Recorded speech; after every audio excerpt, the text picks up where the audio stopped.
I'm Daniela Leon, the young ambassador in Inspiring Girls Suter.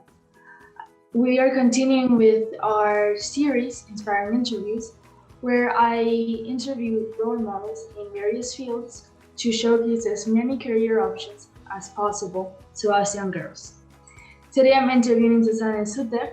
Hello, Susanne. How are you? Hello, Daniela. I'm very good. How are you? Good, good. Could you introduce yourself? Yeah, I'm a professor at the FHNW University of Applied Sciences of Northwestern Switzerland, and I'm at the School of Engineering. I'm there teaching, and I'm also doing research projects with a lot of innovation, mostly in the area of machine learning and artificial intelligence. And my background is computer science, and I basically always worked with a lot of data and how to process it in an automated way. And what did you want to do when you were my age? When I was at your age, I had the idea of being self-employed. I didn't really have a specific field in mind, but many of my uncles, they were self-employed, and somehow I liked this idea of being my own boss. And so they were somehow my role models, but I only decided very late in my school that I want to do computer science. And what exactly do you do in computer science? So you mean specifically in my field, I guess? Yeah, exactly.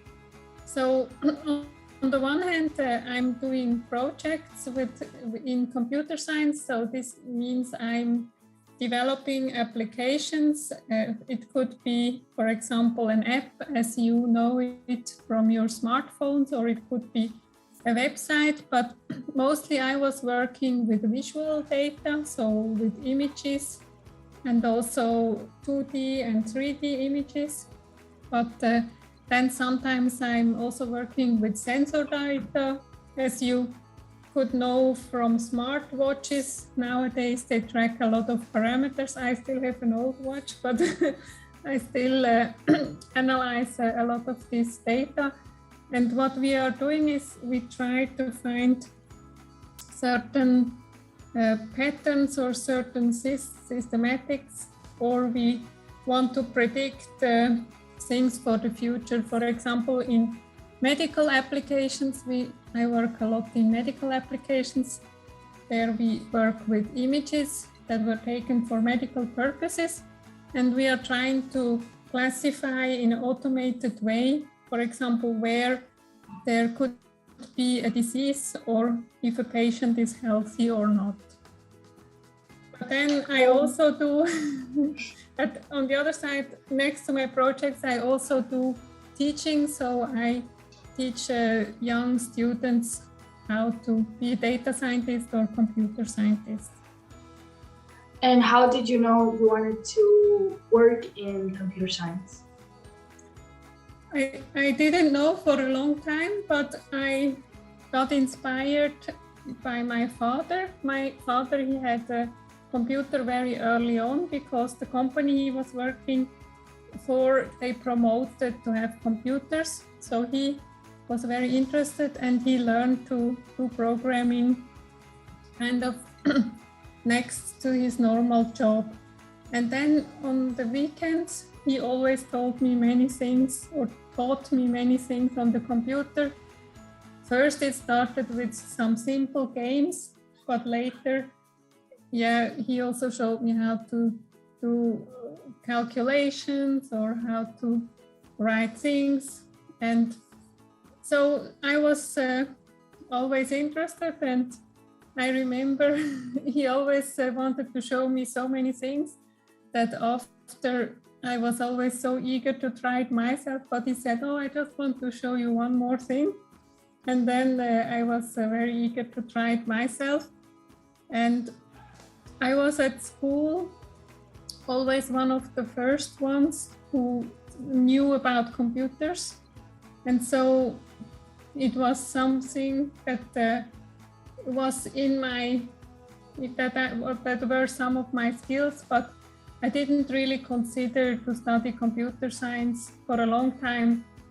I was interested in many things. I was interested in arts, also in sports. I was interested in biology and also in pharmacy.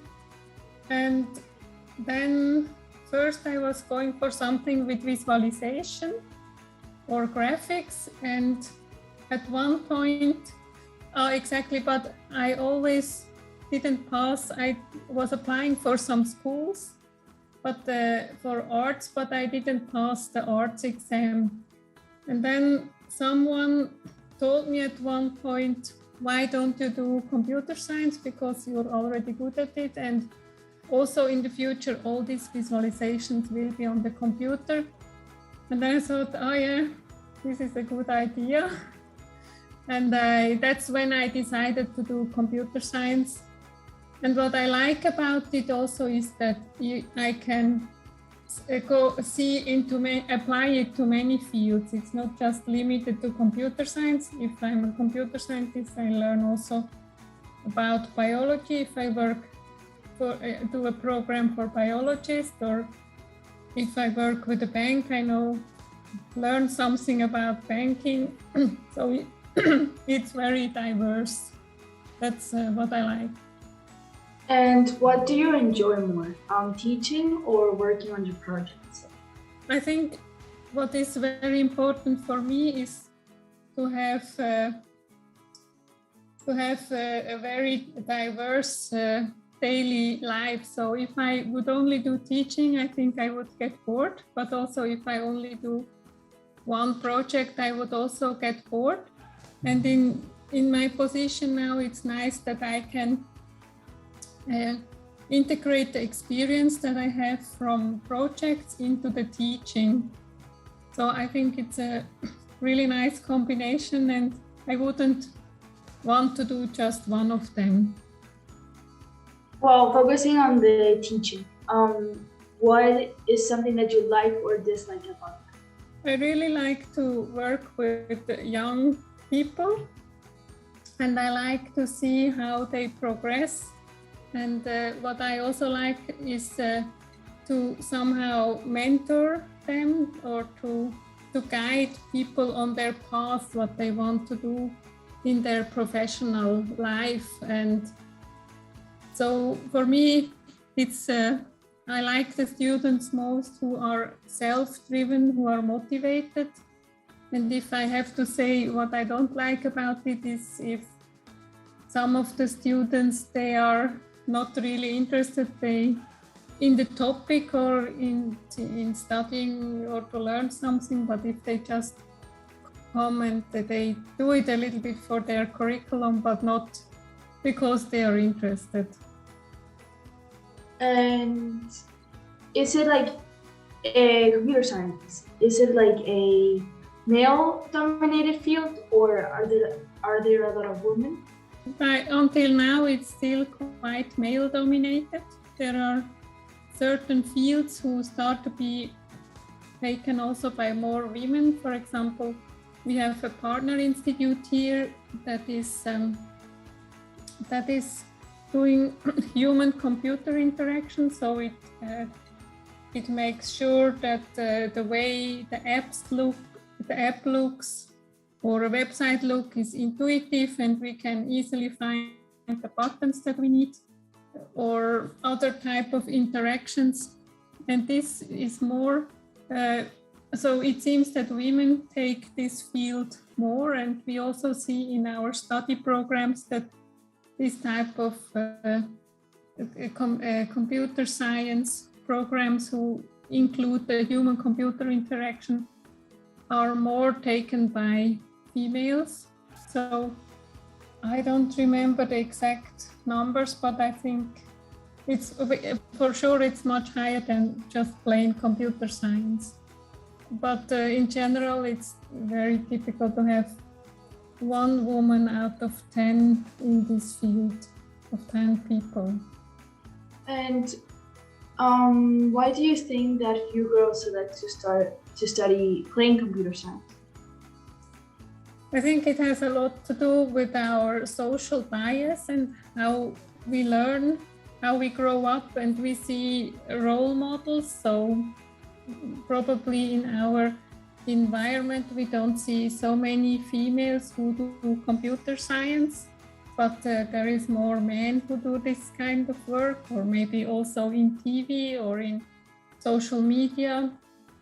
We don't have many role models in this field, and that's why I think it's so great that you do these interviews, that girls have role models for all kind of professions, and then they can see where they are inspired. And also for the social bias, I think it's quite common that women or girls, they should be pretty and they should be caring, and for boys it's more they should be strong and should be smart. So we have learned this very early on from our environment, from our family, from our friends, that this is more typical, and then we also want to belong to a group who is similar than we are. So we often choose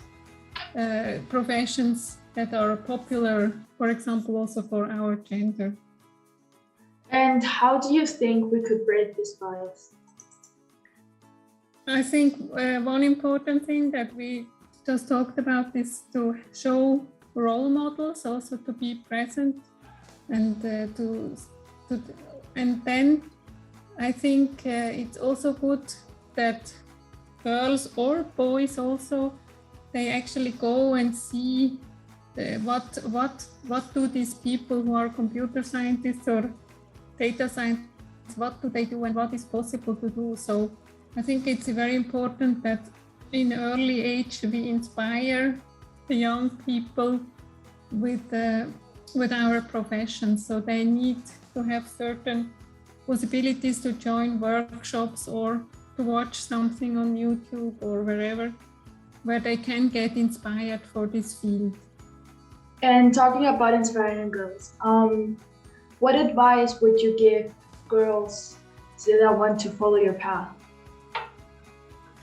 I think most important it is to have some sort of fascination and be inspired. And I think it's also important to know, we often think, especially as women or as girls, that we need to know already everything before we apply for a job or we apply for a university school. But I think we should have the courage to also say, oh, this is interesting, I want to do it, even though if we don't know already how to do it. But normally we learn much more when we sign up or when we try something we didn't know before, and then we are already one step ahead, because in our field it's so fast changing. We cannot rely on only things that we know. We have to constantly learn new things. So my recommendation is just to say, oh, I want to do this, even though if I don't know it yet. Well, thank you so much, Susanne, for being today here with us and for telling us your story. You're welcome. I'm very excited to be here with you in the interview, Daniela, and I wish you to inspire many, many girls with whatever professions. Thank you so much.